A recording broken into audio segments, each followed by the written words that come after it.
Hello, everybody. Thank you so much for joining Evolve's Mechanical Updates webinar today.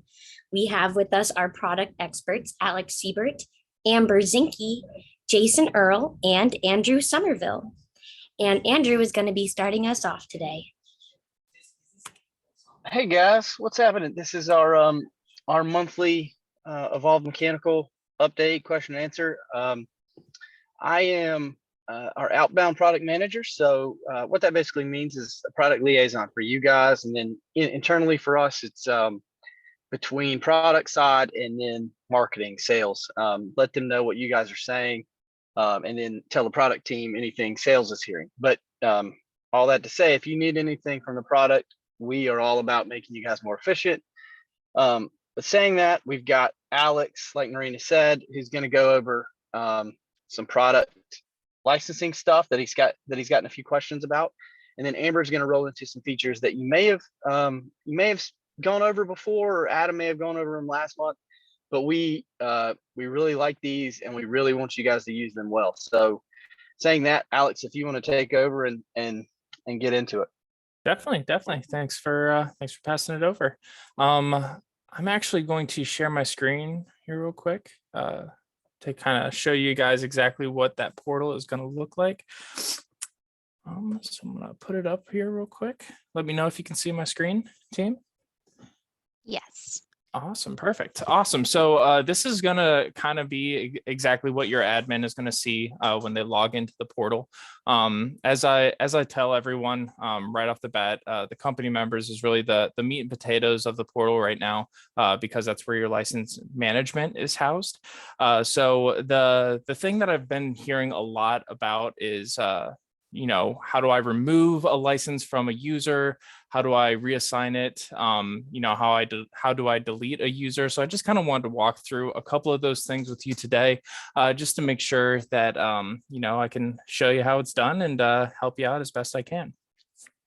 So the first thing that I'm going to point out here is the active pending status. So one of the biggest confusing things that I've heard is that hey, we have a user, he's shown as active, but he doesn't have a license of Evolve Mechanical assigned. It's saying that he's not, he doesn't have a license even though he's showing active. So this active status is actually just letting you know that they're active within the portal. If it shows as a pending status, that means that they haven't accepted their email invite yet. So you should have them go to their email, whether it's in their spam or junk folder. Sometimes it gets put there, to accept that invite and then become an active member of the portal. If you need to resend that, because I know that sometimes they do expire, you can just come right over here to these three dots and then click on this, and then you can resend that invite. So you can resend that just to make sure that they have it, just in case it's not popping up for them. To reassign a license that has already been assigned to another user, all you would need to do for that is you would go down this ID column.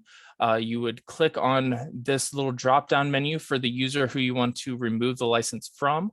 You would hover over the license that you want to delete from the user, and a little trash can will appear. If you click that trash can, it will put that license back into your license pool.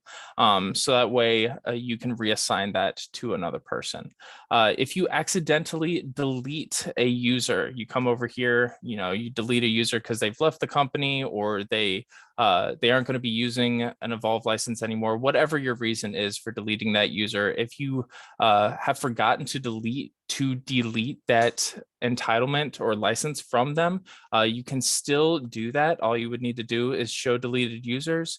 You would come over here and then do the same thing that you would for an active user.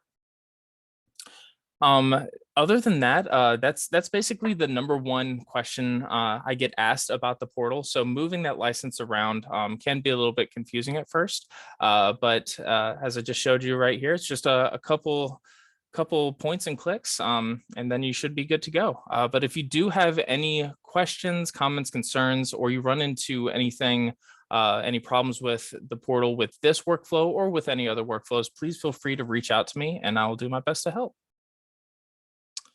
Awesome. Thank you. And I'll pass it back over to Andrew. Thanks, Alex. Amber?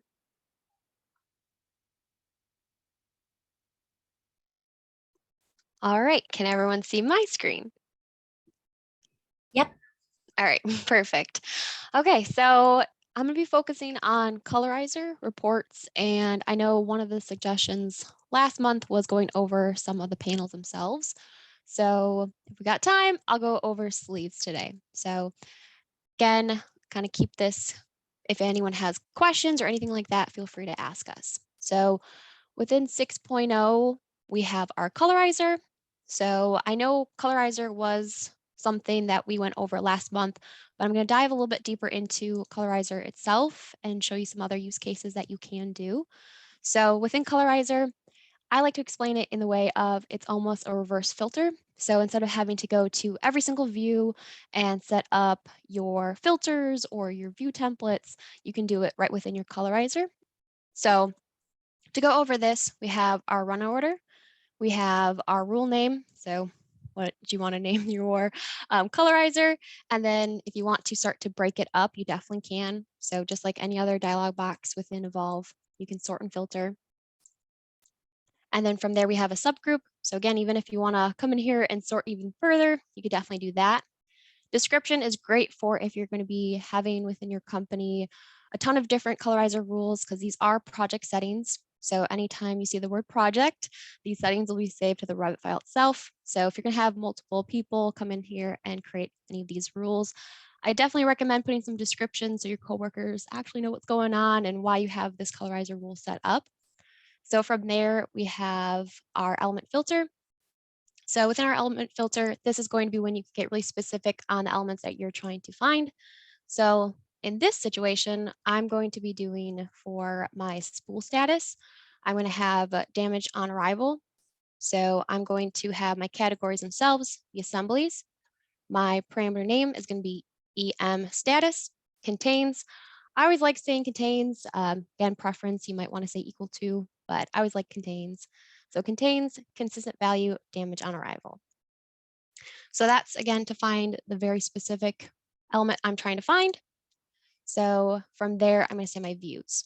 So within the views, you could definitely do all of your views, or you could get really specific on the views that you're trying to find. Maybe you're going to have your views broken down based on the spool itself, or again, your spool drawings, anything like that.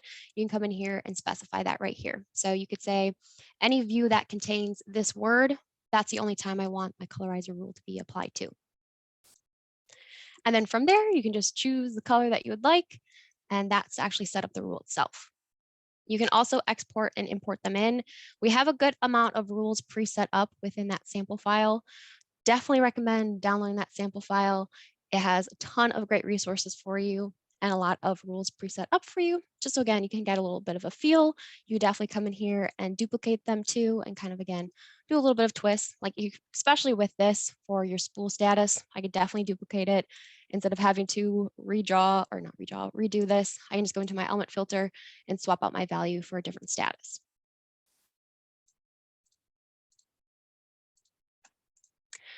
So from there, I'm actually going to show you how this works. So I don't know if anyone has played around with the statuses within your prefab manager, but we do have a lot of statuses that you can, again, describe and have within here. So that will be, once you define your spools, you'll have your different statuses. These are set up statuses. Again, these can be whatever makes sense to your company standards, but you can see I have that damage on arrival. So now my status has changed, the color within my prefab manager changed. And now since I have that colorizer rule set up, press OK. And now that also changed that color as well. So colorizer again, there's a lot of different use cases for it. You could definitely do this where you're able to visually see it within your project itself. So if you want to do it by status, or if you want to do, again, by maybe points or anything like that, to be able to have a little bit more control of it instead of having to worry about going to every single view and all that stuff. So I definitely love colorizer, that's for sure.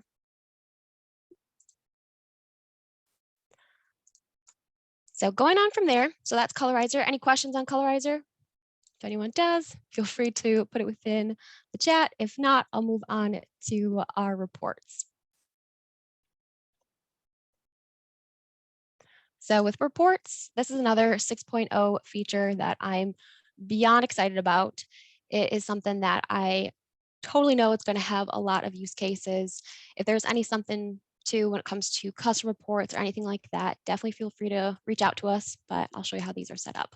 So the biggest thing with reports themselves are our data profiles.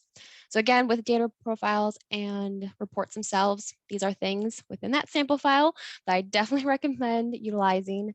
So from here, we're actually going to import in those data profiles.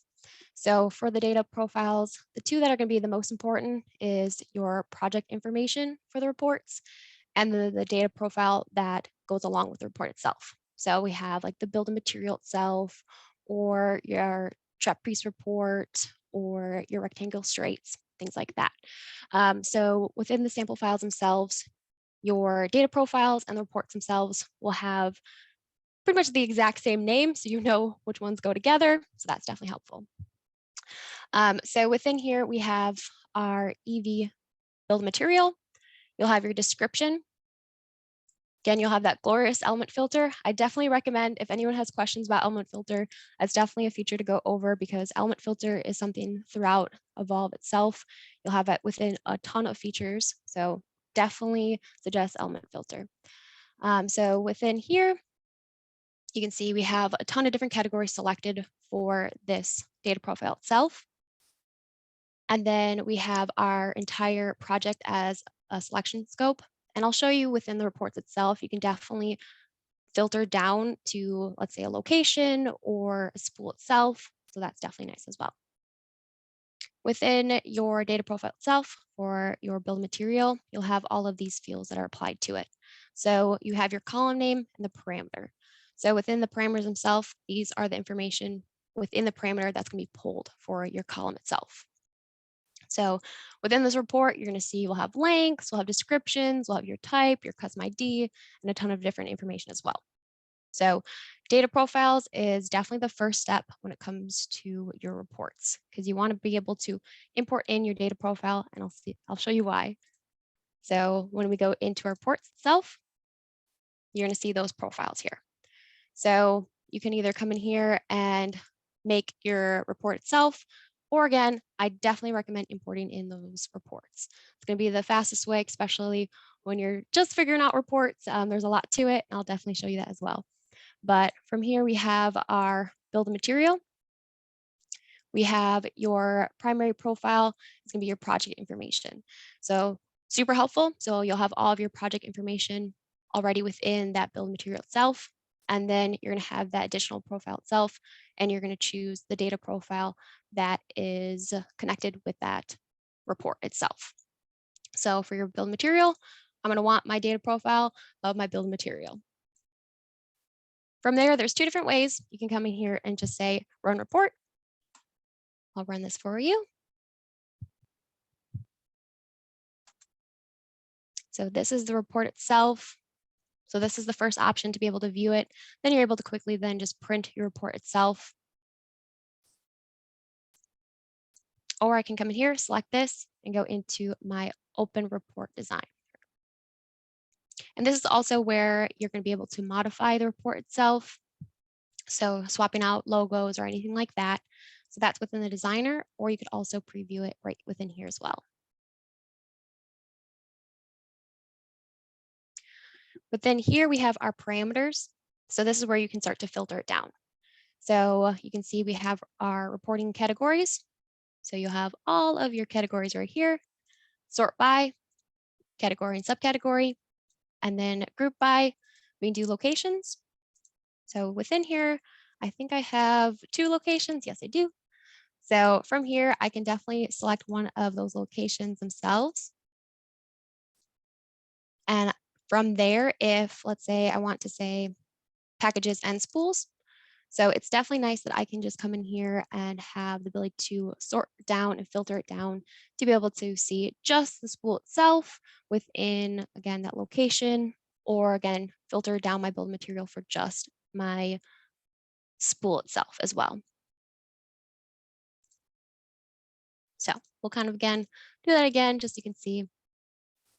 And as well with these, if you want to, once these are again, these ones for our build material, this one right here, anytime you see them within your sample files, we're going to be constantly adding new reports and things like that within the sample files as well. So I'll just do that one spool that I have, submit that, and then you can see that it filtered down just for that spool itself.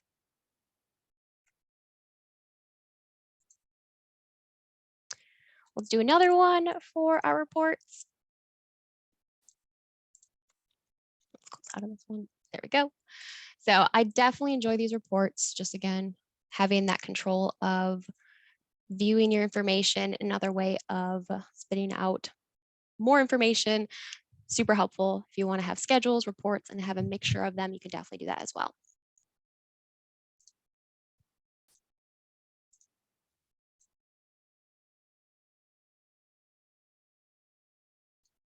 So those are reports. Again, within all the dialog boxes, just like the other ones, you can see we have really consistent ones when it comes to adding, deleting, duplicating.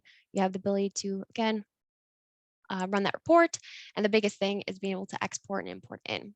You can also import in configurations as well. So throughout your dialog boxes, especially within utilities, you can import in individual rules, or you can also import in that configuration as well.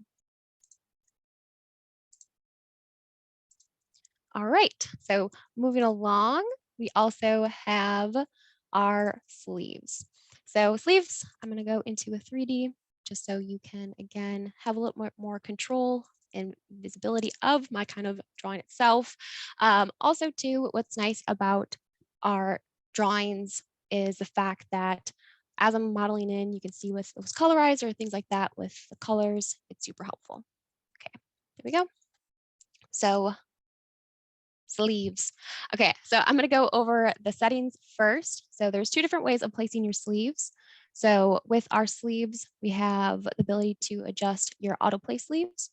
So totally up to you. Your autoplay sleeves is going to be a little bit more of that setup first, but that's okay. So from here, we have our selection. So again, that glorious element filter. You can see for this one, I have my ductwork. For my host, I have walls, and you can again get really specific on what you're wanting to have here. That's what's nice about your autoplay sleeves. It's you're able to set up rules, and then when you hit your autoplay sleeves, it's going to look for those rules and place your sleeves based on those rules themselves. So from here, we have those walls. Your parameter name will have our type name, contains consistent value 2 hour. From there, I'm going to have my sleeve family. I want my rectangle, just want my box out. And then for our oversizing here, we have 4 inches, 4 inches, and I also want to evaluate insulation right here. Going on from there, I'll show you one more example. We have our pipe. So we can choose our categories themselves. So our pipes. And then from there, we have our host. This is not going to be something where I filter it down. It's just going to be for my floors itself. And from here, you can see you also have the ability to choose your sleeve type right within here. And same with box outs, you can do the same thing as well when it comes to defining your rules and getting really specific on what you're trying to have for your sleeves. Within settings here, you can see we have the ability to include your primary model or your link model. From here, you can choose, maybe you only want your link models, or you also want, both, or just a primary model. So you can have, again, control of that as well.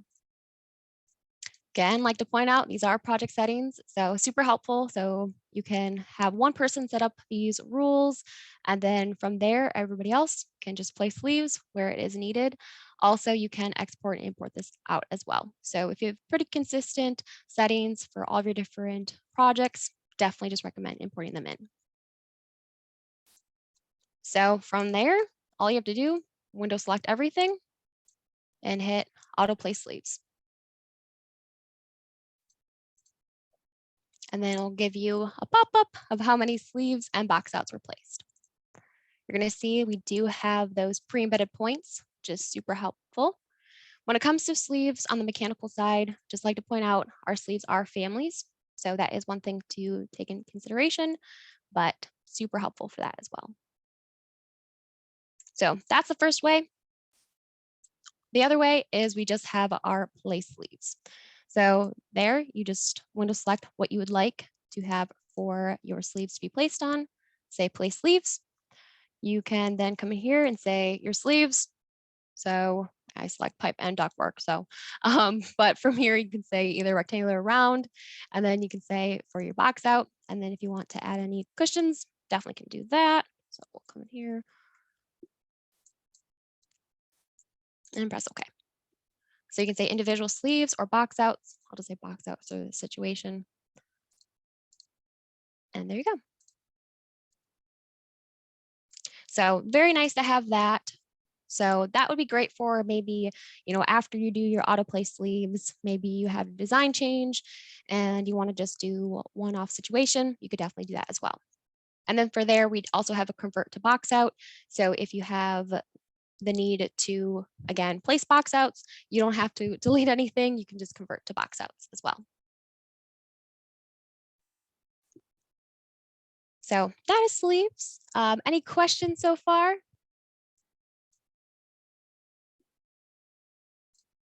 Andrew, do you want to ask some of our poll questions?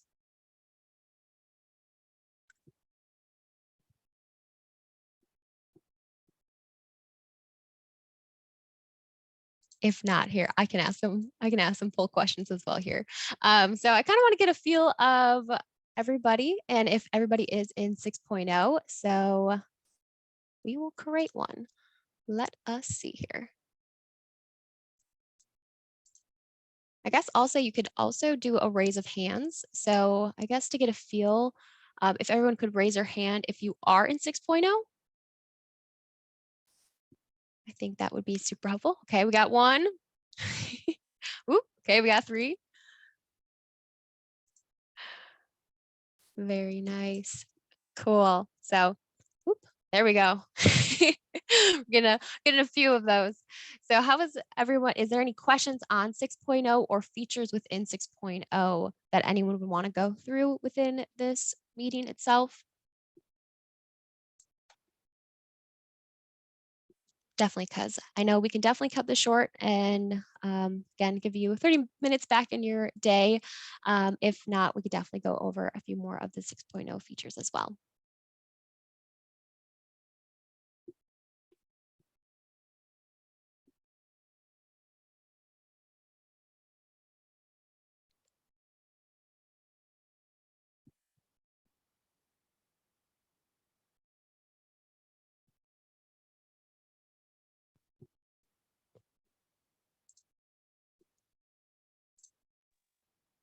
Going once. We getting anything? You guys are quiet today. Yes. So no questions so far, but No throughout this, questions. yeah, but that's okay. I mean, hey, that means everyone's loving 6.0.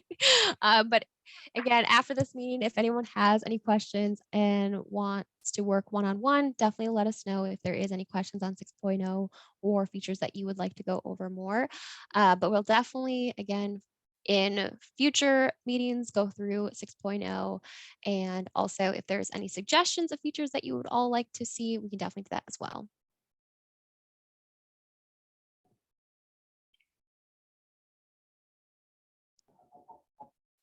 Ooh, okay. And it looks like we have one question coming in for you. Someone has asked, will the schedule report piping accessories within the piping system?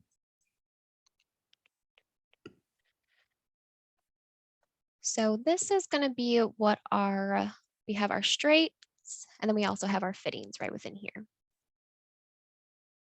So straight fittings. We could also, again, if there is something that we want to modify with reports and show other information or anything like that, that is something that we have the ability to do so as well. The reports, what is so nice is there is a ton of possibilities with these reports.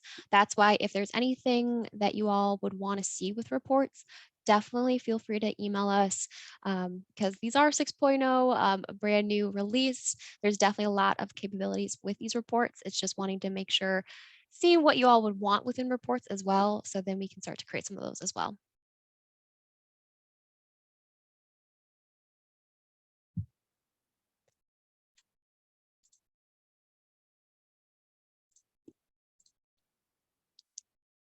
All right, any other questions?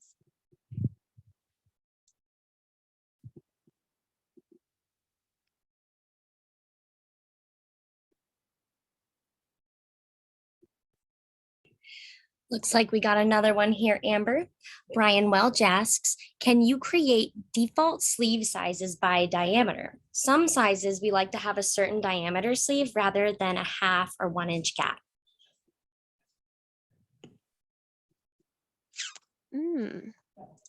You'll have to play around with that. Okay, so going into our sleeves. So the default sleeves, think here. So the sleeves itself will be based on the size of your pipe itself. If you want to exceed your size of the sleeve itself, that would be where you're going to be adding some of that additional length right here. So it really depends on, again, the size of either your pipe or your ductwork of how big your size of your sleeve is going to be. I guess you could control that a little bit with your additional width and length for that. But it's really just based on the size itself.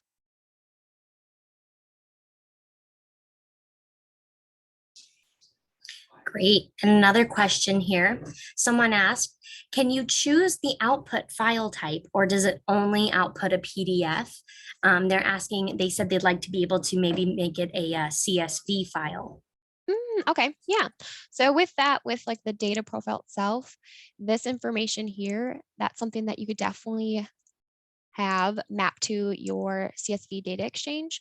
So it will pull a good amount of information of that when it comes to the values that are within the parameters. So that's something that we could definitely do is have that export to CSV. But the reports themselves, it's going to be more of, let me select it. It's going to be more so this beautiful report itself. But if you only care about the information itself, again, the parameters, you could definitely do that just utilizing some of the other features.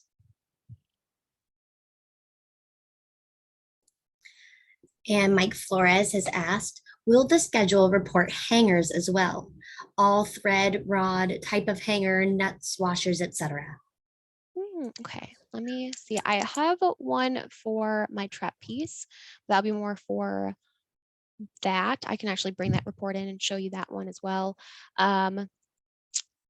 Yeah, I'll show you that one. For our ITM hangers, I'll have to double check if we have an additional report for more of our ITM hangers. I know our report we currently have is going to be more for our families, but I'll actually import that in for you. So we'll come in here and import it in. So you can also now see our sample files and how to actually import it in as well. So we're going to go into my report files, bring in my trapeze report, open this, make sure. Yep, go. I don't even know if I have, yeah, I don't have any of those families in there. Okay, let me throw in some of my RFA, select, press finish, go this direction. So I'll throw in some hangers and show you what the report itself looks like with that. That's a great question. All these are great questions.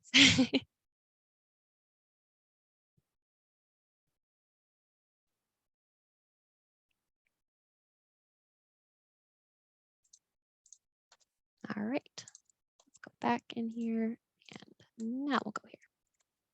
So this is what your report for your hangers will be. And again, this will be for your family hanger. I guess a show on hands too. How many of you all are utilizing our family-based hangers?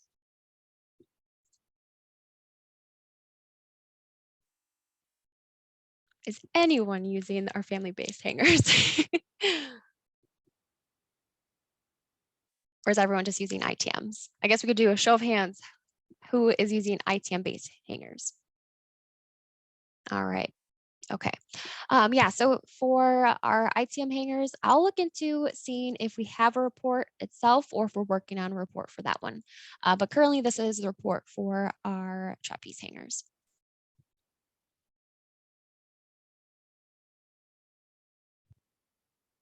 But yeah, you can see we'll have a good amount of information: strut type, rod lengths, support types, counts, elevations. So you have a lot of information here. And you also will have your legend here.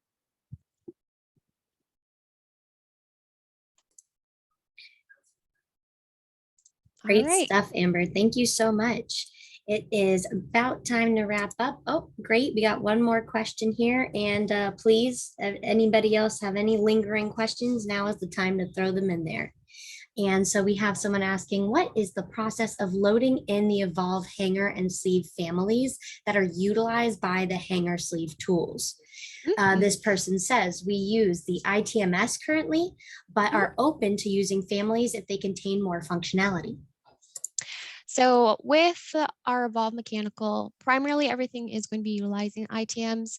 With your hangers, we have the option to use families. So hangers and sleeves are going to be the two that you can utilize families for. The sleeves are going to be the one that you are going to be using sleeve or your families. So sleeves, 100% families. Hangers, you have the option of your ITMs or again, your family. Even within your multi-service, you have the option of utilizing your ITMs as well, but we're giving you that little bit of an option there. So to actually physically load in some families within your project itself, so you can utilize that within your hanger placement feature and your sleeves, that would be our family browser. So right up within our utilities, we have our family browser. So family browser, I love this. It just becomes one location for everything. You can also start to bring in custom libraries as well. So if you want to maybe make a library for any other families or any other content or like annotations or anything like that, you could definitely do that as well. So that would just be something where you could create a custom library.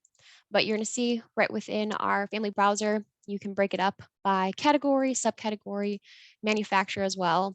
You can also come in here and have all of your favorites. So you could just maybe list your certain hangers or sleeves as favorites, go in here and just load them in. So to actually physically load it in, we can just type in hanger. And then you'll see you'll have your hangers right here. Or again, you can search for sleeves, or again, even just come in here into your category and find the category itself. So to load it in, you just select the one that you'd like and just load it in. So very easy. It's very helpful to have that within here as well when it comes to loading in the families. So you're not going to have a weighed down model having useless families that you don't need. It's kind of, again, keeping it a little bit separate, bringing in only what is necessary itself. Yes, so here, I'll kind of go backwards and show you some of that. So I'll utilize my element filter. I'll select those hangers, delete them and show you this again. So to place the hangers themselves, and I'll show you the settings for our family hangers. So my RFA, you can see for hanger selection, we have our family. So for the settings within here, we have our common settings. So your spacing, so every 8 feet, you can adjust that if need be. Distance from end, so from your end, where's that first hanger be placed? Rounding, so you're not going to have any odd dimension hangers, so that's definitely helpful here. And then your family settings, you can get really specific on how you want your hanger to be. We have an auto detect type. It'll detect if you need a single tier, 2-tier, 3-tier, or 4-tier hanger. You can come in here, specify your hanger attachments, if you want your run on top or bottom, your strut size, strut type, gap distance. It will detect structure, so you can automatically put in those beam clamps. And just like with your ITM hangers, we do have that collision detection as well. When it comes to your hanger families as well, if you're going to be utilizing those tiers, just make sure that you have the families loaded into your project itself. That's one kind of a good QC check. If something isn't working, it might just mean that your family is not loaded in. So just load that family in and it should work. So from there, we can go into our hanger placement. So this is going to be where you can adjust your attached to.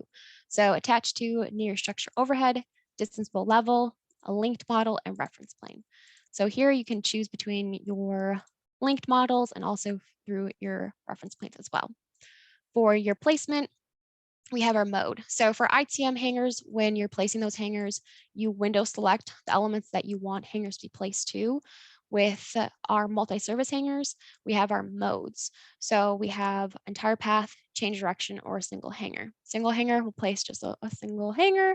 For change direction, it will place down your entire run unless there's a directional change within your run. And the entire path will just place your entire path.